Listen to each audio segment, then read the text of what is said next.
Welcome to Penrose Learning, where we make understanding easy. You start by gathering what you need and taking action now. Turn on developer tools and reproduce the issue. This shows you the exact error messages and timing. Once done, export server logs and note affected URLs so you can correlate client and server events.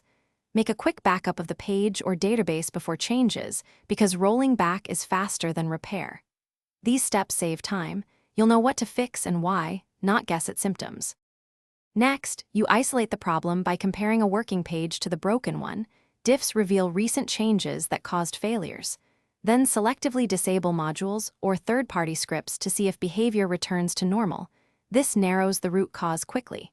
Validate inputs and backend responses, because malformed data often breaks rendering.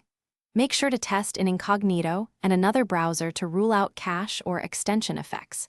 As you proceed, document each change so you can trace the fix. Now implement the fix you identified. Patch the code, update or pin a dependency, or revert the problematic change. Do it in a test environment first.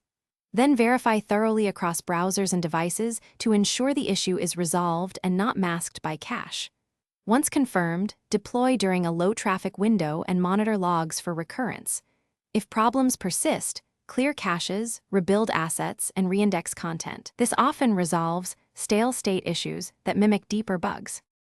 Thanks for watching. If this was helpful, leave a like and consider subscribing. See you next time.